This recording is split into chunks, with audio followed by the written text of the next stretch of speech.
মিতু ভাই কমেন্ট করেছেন লারাবেল customer billing ইনভয়েসের একটা টিউটোরিয়াল খুব দরকার। তো উনি এই টিউটোরিয়ালটার জন্য বেশ কিছু কমেন্ট করেছেন। আমি যদি একটু নিচের দিকে আসি তাহলে আরো অনেকগুলো কমেন্ট উনি করেছেন। তো দেখি একটু আমরা কিভাবে লারাবেলে কাস্টমার ইনভয়েস বিলিং কিভাবে পিডিএফ জেনারেট করতে হয় বা কিভাবে ডাউনলোড করতে হয় সেই কাজটুকু দেখব। তো সেটা করার জন্য প্রথমেই যদি আমি আপনাদেরকে একটা ডেমো দেখাই, এখানে এক্স্যাক্টলি আমি এরকম একটা ইনভয়েস তৈরি করে দেখাবো এবং এটাকে ডাউনলোড করে দেখাবো। তো এটার এই লেফট পাশে লোগো থাকবে এবং এই পাশে হচ্ছে ইনভয়েসের টাইটেল থাকবে, দেন হচ্ছে বিল ইনফরমেশন এবং শিপ ইনফরমেশন এইগুলা থাকবে। দেন একটু নিচের দিকে যদি আসি আমি তাহলে এখানে বিভিন্ন সার্ভিস বা এখানে আপনার প্রোডাক্ট থাকলে প্রোডাক্টের ডিটেইলস হবে। এখানে আমি কিছু ইনফরমেশন দিয়ে একটা HTML পেজ এখানে সাজিয়ে রেখেছি। দেন হচ্ছে কুপন ডিটেইলস, দেন হচ্ছে এখানে অর্ডারের পূর্ণাঙ্গ ডিটেইলসটা থাকবে। তো এইরকম একটা ইনভয়েস আমি জেনারেট করব, অর্থাৎ বিলিং সিস্টেম। তো এটা করার জন্য আমাদের প্রথমেই যেটা করতে হবে সেটা হচ্ছে আমাদের একটা প্যাকেজ ইউজ করতে হবে, সেটা হচ্ছে ভেরিভিডের হচ্ছে laravel-dompdf এই প্যাকেজটা ইউজ করতে হবে।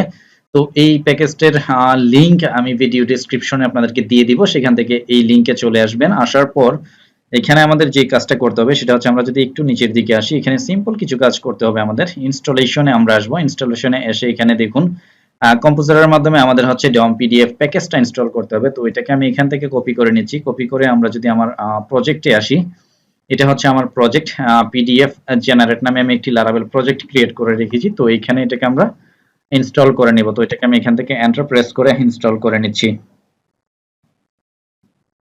আচ্ছা, তো প্যাকেজটি সাকসেসফুলি ইনস্টল হয়ে গেল। তো এটা ইনস্টল হওয়ার পর এখন এখান থেকে আমাদের যে কাজটা করতে হবে সেটা হচ্ছে আমাদের সার্ভারটাকে স্টার্ট করে নিতে হবে। আমি এখান থেকে আমাদের সার্ভারটা স্টার্ট করে নিচ্ছি। তো স্টার্ট করার পর আমাদের যে কাজটা করতে হবে সেটা হচ্ছে এখান থেকে আমাদের প্রজেক্টটাকে ওপেন করে নিতে হবে। আমি পিএইচপি স্ট্রমে প্রজেক্টটা ওপেন করে নিচ্ছি এবং প্রজেক্টটা ওপেন করার পর এখানে দেখুন নিউ web.php তে আমাদের দুইটা ইউআরএল জেনারেট করতে হবে, অর্থাৎ দুইটা রাউট ক্রিয়েট করতে হবে। এখানে আমি দুইটা রাউট ক্রিয়েট করে নিয়েছি অলরেডি। একটা হচ্ছে জেনারেট পিডিএফ অর্থাৎ ইনভয়েস জেনারেট করার জন্য, এবং আরেকটা হচ্ছে ডাউনলোড পিডিএফ অর্থাৎ ইনভয়েসটাকে আমরা ডাউনলোড করার জন্য আরো একটা জেনারেট করে রাউট লিখে রেখেছি। তো এই দুইটা রাউট ধরেই আমরা কাজ করব। তো এখান থেকে আমার প্রথমে যে কাজটা করতে হবে সেটা হচ্ছে এখান থেকে প্রথমেই হচ্ছে আমাদের পিডিএফ কন্ট্রোলারে চলে আসতে হবে। তো পিডিএফ কন্ট্রোলারে এসে এখানে আমাদের হচ্ছে জেনারেট পিডিএফ একটা মেথড রয়েছে এবং আরেকটা হচ্ছে ডাউনলোড মেথড যেটা রয়েছে। তো এখান থেকে আমি আসলাম পিডিএফ কন্ট্রোলারে এসে এখন জেনারেট পিডিএফ যে মেথডটা রয়েছে এর ভিতরে হচ্ছে আমরা আমাদের কাজটুকু করব। তো এর ভিতরে আমরা কোন কাজটা করব? তো এর ভিতরে হচ্ছে আমরা যদি আবার আমাদের এই প্যাকেজটাতে আসি, এই প্যাকেজটা ইনস্টল করার পর আমাদের এখানে কিন্তু কাজ তেমন কিছু নাই, ছোট্ট একটা কাজ করতে হবে। সেটা হচ্ছে একেবারে নিচের দিকে চলে আসতে হবে। এসে এখানে ইউজিং যে অপশনটা রয়েছে দেখুন, এই ইউজিং এ আমাদের চলে আসতে হবে। ইউজিং এ এসে এখানে যে বিষয়টা রয়েছে এই তিনটা লাইন যেটা রয়েছে এগুলোকে আমাদের কপি করতে হবে। আমি এখান থেকে এটাকে কপি করে নিলাম। দেন কপি করার পর এখান থেকে আবার আমাদের প্রজেক্টে আসতে হবে। এসে এই ফাংশনের ভিতরে আমি এটাকে পেস্ট করে দিব। তো পেস্ট করে এখানে উপরে যেটা রয়েছে ইউজ পিডিএফ যেটা রয়েছে ডম পিডিএফ, এটাকে এখান থেকে কাট করে এটাকে আমাদের কি করতে হবে, প্যাকেজের জন্য যেহেতু আমরা প্যাকেজ ইউজ করতেছি এটাকে উপরে আমাদের ইউজ করতে হবে। উপরে ইউজ করলেই কিন্তু আমাদের কাজ শেষ। তো এখন জেনারেট পিডিএফ এর মধ্যে আমাদের যেটা করতে হবে দেখুন, এই পিডিএফ একটা ভেরিয়েবল, দেন হচ্ছে পিডিএফ ক্লাসটা আমরা এখানে ইউজ করেছি লোড ভিউ। লোড ভিউ এর ভিতর এখানে আমাদের হচ্ছে pdf.invoice, এটা হচ্ছে আপনার ফাইলের নেম হবে এখানে, অর্থাৎ যে ফাইলটাতে আমরা আমাদের ইনভয়েসটাকে কোড করে রেখেছি, ইনভয়েসের ডিজাইনটা করে রেখেছি সেই ফাইলের নাম। তো এখানে আমি একটা ফাইল দিয়ে দিচ্ছি বিলিং ইনভয়েস।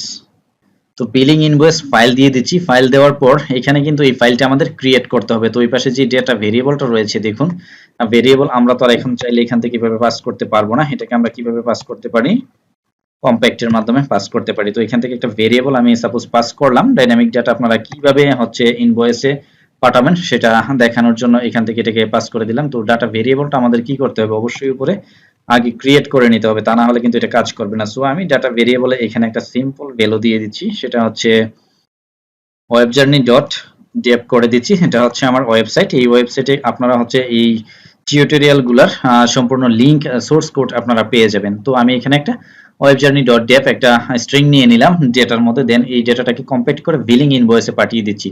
তো বিলিং ইনভয়েসে পাঠানোর পর এখন আমাদের যেটা করতে হবে দেখুন, এখানে লোড ভিউ করবে হচ্ছে এই ভিউ ফাইলটাকে, এটা একটা ব্লেড ফাইল হবে। তো এই ফাইলটা আমরা ক্রিয়েট করব। তো করার পর এখন এইখানে ডাউনলোড যে বিষয়টা রয়েছে দেখুন, এখানে ডাউনলোডের পরিবর্তে আমরা লিখব stream স্ট্রিম, অর্থাৎ স্ট্রিম করলে হচ্ছে আমরা ইনভয়েসটাকে দেখতে পাবো, আর ডাউনলোড করলে ক্লিক করলে সরাসরি এটা ডাউনলোড হয়ে যাবে।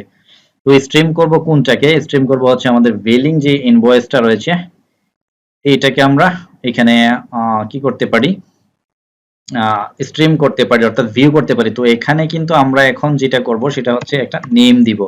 এই নেম কিন্তু কোনো ফাইলের নেম না, এই নেমটা হচ্ছে আমরা যখন একটা ফাইল ভিউ করব ফাইলটা একটা নেমে শো করবে বা একটা নেমে ডাউনলোড হবে, অর্থাৎ ডাউনলোড হওয়ার পর যে একটা নেম থাকে প্রত্যেকটা ফাইলের, সেই ফাইলটা হবে এইখানে, এই নেমটা হচ্ছে সেই ফাইলের নেম। অর্থাৎ আমি যদি আপনাদেরকে একটু ব্রাউজারে আবার দেখাই, এখানে বিলিং ইনভয়েসে আসি, তাহলে এই যে এই পাশে দেখুন বিলিং ইনভয়েস যে নেমটা রয়েছে এই নেমটা কিন্তু হচ্ছে ওই নেমটা আমরা যেটা ইউজ করেছি সেটা।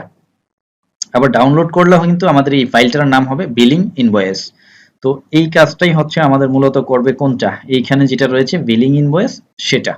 আচ্ছা, তো এখন উপরে আমরা বিলিং ইনভয়েস যেটা ক্রিয়েট করেছি এটাকে আমাদের ক্রিয়েট করতে হবে রিসোর্সের মধ্যে। তো আমরা আমাদের প্রজেক্ট থেকে যদি রিসোর্সে আসি, অলরেডি এটা আমি এখানে রিসোর্স থেকে ভিউসের মধ্যে ক্রিয়েট করে রেখেছি। আমি বিলিং ইনভয়েসটাতে আপনাদেরকে একটু নিয়ে যাচ্ছি, এটা হচ্ছে বিলিং ইনভয়েস। তো এখানে আমি একটা টোটালি সম্পূর্ণ একটা ইনভয়েস জেনারেট করে রেখেছি, যেন আপনারা এটা আপনাদের প্রফেশনাল কাজে কিংবা প্রজেক্টের কাজে ইউজ করতে পারেন, সেজন্য এটাকে রেসপন্সিভ সহ করা আছে এখানে। চাইলে এটাকে আপনারা এখান থেকে দেখে নিতে পারেন। আর এখানে আমরা যেটা করতে পারি এরকম রয়েছে, তো এটার সোর্স কোড আপনারা পেয়ে যাবেন। আমি ডাউনলোড অর্থাৎ সোর্স কোড লিংক আপনাদেরকে ডেসক্রিপশনে দিয়ে দিব, ওয়েবসাইট লিংক, সেখান থেকে আপনারা এটার পূর্ণাঙ্গ সোর্স কোড পেয়ে যাবেন। তো এটা এইভাবে থাকবে। থাকার পর আমরা যদি এখন এই ফাইলটাতে আমরা আমাদের যে রাউটটা রয়েছে, অর্থাৎ এইখানে জেনারেট পিডিএফ যে রাউটটা রয়েছে এই রাউটটাতে যদি এখন হিট করি, তাহলে কিন্তু আমরা আমাদের ইনভয়েসটাকে দেখতে পাবো, অর্থাৎ এইখানে যে ইনভয়েসের কাজটা আমরা করেছি এটাকে কিন্তু দেখতে পাবো। তো এখন এখানে ডেটা যে বিষয়টা রয়েছে, দেখুন এই ডেটাটাকে আমরা কোথায় ধরেছি, বিলিং ইনভয়েসে যদি আসি, তাহলে বিলিং ইনভয়েসের একেবারে নিচে দেখুন আমি ইউজ করেছি সেটা হচ্ছে এই ডেটা, অর্থাৎ ফুটারে এই ডেটা ভেরিয়েবলটা আমরা ইউজ করেছি। এবং এখানে আরেকটা জিনিস করতে হবে, আমরা যেহেতু ইনভয়েসে এই ইনভয়েসে ইমেজ ইউজ করেছি, তো আমাদেরকে একটা আমাদের প্রজেক্টের জন্য আমাদের একটা ইমেজ লাগবে। তো ইমেজটা আমরা কি করতে পারি, আমি এখানে এই ইমেজটাকে আমাদের নিতে হবে। তো এই ইমেজটা আমরা যেভাবে নিতে পারি সেটা হচ্ছে, আমি যদি একটু এখান থেকে আমার প্রজেক্টে আসি, এসে এখানে আমার যে ইমেজ ডিরেক্টরিটা রয়েছে এর ভিতরে হচ্ছে এই ইমেজটা আমার রয়েছে। তো এটাকে আমি এখান থেকে নিয়ে যাচ্ছি, নিয়ে আমাদের যে প্রজেক্ট রয়েছে সেটা হচ্ছে পিডিএফ জেনারেট, এই প্রজেক্টের ভিতর আসবো, এসে এখান থেকে দেখুন যে পাবলিক ফোল্ডারটা রয়েছে এর ভিতর আমরা আসবো, এসে এর ভিতরে আমরা এটাকে পেস্ট করে দিব এই ইমেজ ফোল্ডারটাকে। দেন এই ইমেজ ফোল্ডারে কিন্তু আমার হচ্ছে এই ইমেজটা রয়েছে। আচ্ছা, তো এখন কিন্তু আমাদের কাজ হয়ে যাবে। তো এখন যদি আমরা আমাদের ব্রাউজারে আমাদের যে ইউআরএলটা রয়েছে সেটাকে যদি হিট করি, কোন ইউআরএলটা, আমি একটু রাউটে আসি আবার, এখান থেকে দেখুন এই যে জেনারেট পিডিএফ। তো এটাকে যখন হিট করি তাহলে এখানে দেখুন একটা ছোট একটা সমস্যা হতে পারে। এটাকে আমি এখানে লিখলাম, এই যে জেনারেট পিডিএফ লিখে যখন এন্টার প্রেস করব, এখানে আমাদের ছোট্ট একটা ইস্যু হবে। আমি একটু দেখিয়ে দিচ্ছি আপনাদেরকে এই ইস্যুটা কেন হয়। এই ইস্যুটা হচ্ছে লারাভেল 9 এর ক্ষেত্রে ইস্যুটা প্রবলেম করে, বা পিএইচপি 8 এর ক্ষেত্রে পিডিএফটা এভাবে কাজ করে না। সে হচ্ছে এখানে ফন্টস নামে একটা ফোল্ডার এক্সপেক্ট করে, এটার জন্য এই কাজটা এরকম হয়। তো এই ফোল্ডারটা আমাদের ক্রিয়েট করতে হবে ফন্টস নামে। এটা কোথায় ক্রিয়েট করতে হবে, আমাদের যে প্রজেক্ট রয়েছে সেই প্রজেক্টে আসতে হবে। আমরা আসলাম আমাদের প্রজেক্টে এসে প্রজেক্টের যে স্টোরেজ ফোল্ডারটা রয়েছে এখানে দেখুন এই যে স্টোরেজ, এই স্টোরেজের ভিতর আমাদের একটা নিউ ফোল্ডার ক্রিয়েট করতে হবে এখান থেকে ফন্টস নামে, তাহলে আমাদের প্রবলেমটা ফিক্স হয়ে যাবে। তো আমি এটাকে এখান থেকে ফন্টস করে দিলাম। দেন আমাদের এখন যদি, অর্থাৎ ফন্টস নামে একটা ফোল্ডার আমরা ক্রিয়েট করে নিলাম, এমটি একটা ফোল্ডার, আর কিছুই করতে হবে না এখানে। দেন এখন যদি আমি কি করি, দেখুন এটাকে এখান থেকে হিট করি, তাহলে কিন্তু আমাদের এই যে দেখেন বিলিং ইনভয়েস ওয়েব জার্নি, অর্থাৎ বিলিং ইনভয়েস কিন্তু আমাদের এখানে একটা জেনারেট হয়ে যাচ্ছে, অর্থাৎ আমরা কিন্তু আমাদের পিডিএফটাকে দেখতে পাচ্ছি, অর্থাৎ আমাদের ইনভয়েসটা কিন্তু এক্স্যাক্টলি আমরা যেরকম দেখতেছিলাম সেরকম প্রিন্ট হয়ে গিয়েছে। তো এইটার ডিজাইন আমি আপনাদেরকে দিয়ে দিব, সোর্স কোড ভিডিও ডেসক্রিপশনে আমার ওয়েবসাইট থেকে পেয়ে যাবেন। ওয়েবসাইট নেম হচ্ছে webjourney.dev। আচ্ছা, তো এখন এটাকে আমরা যদি ডাউনলোডের কাজটা করতে চাই তাহলে আমাদের কি করতে হবে, দেখুন আমরা আরেকটা কাজ করেছিলাম, আমরা দুইটা কন্ট্রোলার লিখেছিলাম, সরি ফাংশন লিখেছিলাম। তো এক্স্যাক্টলি এখানে যে জিনিসটা রয়েছে সেম জিনিসটাকে যদি আমরা কি করি, এখান থেকে কপি করে ডাউনলোড পিডিএফ যেটা রয়েছে এর মধ্যে পেস্ট করে দিই, এবং পেস্ট করে এখানে স্ট্রিমের পরিবর্তে এটাকে আমরা করে দিব ডাউনলোড, তাহলে কিন্তু আমাদের কাজ শেষ। এখন কিন্তু এই ডাউনলোড পিডিএফ এর জন্য যে ইউআরএলটা রয়েছে এটাতে হিট করলেই কিন্তু আমাদের এই ফাইলটা ইনভয়েসটা ডাউনলোড হয়ে যাবে। তো আমরা তো ডাউনলোড দেওয়ার পর এখানে দেখুন বিলিং ইনভয়েস যে ফাইলটা রয়েছে এখানে কিন্তু আমাদের ফাইলের নামটা এক্সটেনশনটা দিয়ে দিতে হবে। তো এটাকে বলে দিচ্ছি আমরা ডট পিডিএফ, অর্থাৎ এইটা হচ্ছে আমাদের ফাইলের নাম, দেন হচ্ছে এখানে এটা হচ্ছে কিভাবে থাকবে পিডিএফ হিসেবে এখানে থাকবে। তো এখন যদি আমরা এটাকে সেভ করি, করে ব্রাউজারে এসে আমাদের ডাউনলোড পিডিএফ যে ইউআরএলটা রয়েছে এটাকে এখান থেকে হিট করি, তাহলে কিন্তু আমাদের এখন এই ইনভয়েসটা ডাউনলোড হয়ে যাবে। তো এখানে এটা দেখুন বিলিং ইনভয়েস নামে কিন্তু ডাউনলোড হয়ে গিয়েছে। তো এখান থেকে আমরা এখন যদি শো ফোল্ডারে যাই তাহলে দেখুন এখানে আমাদের অর্থাৎ ইনভয়েসটা কিন্তু ডাউনলোড হয়ে গিয়েছে, এবং এটাকে যদি আমরা এখন এখান থেকে ক্লিক করে ওপেন করি তাহলে আমরা দেখতে পাবো এখানে আমাদের দুইবার ওপেন হয়ে গিয়েছে। তো দেখুন এক্স্যাক্টলি আমরা যে ইনভয়েসটা ডিজাইন করেছিলাম সেই ইনভয়েসটা কিন্তু এখানে আমাদের ডাউনলোড হয়ে গিয়েছে। তো এইভাবে চাইলে আমরা কি করতে পারি, ডম পিডিএফ ইউজ করে আমরা একটা ইনভয়েস জেনারেট করে ফেলতে পারি এবং সেটাকে ডাউনলোড করে ফেলতে পারি। তো এই টিউটোরিয়ালের সোর্স কোডটুকু আপনারা ডেসক্রিপশনে পেয়ে যাবেন, সেটা হচ্ছে আপনারা যেখানে পাবেন সেটার লিঙ্ক আমি আপনাদেরকে দিয়ে দিব। সেটা হচ্ছে আমি একটা সাইট লঞ্চ করেছি webjourney.dev নামে, এই সাইটে আপনারা পেয়ে যাবেন, আমি ডেসক্রিপশনে লিঙ্ক দিয়ে দিব। আজকে এখানেই শেষ করছি, ধন্যবাদ সবাইকে, সাবস্ক্রাইব করে আমাদের সাথেই থাকুন।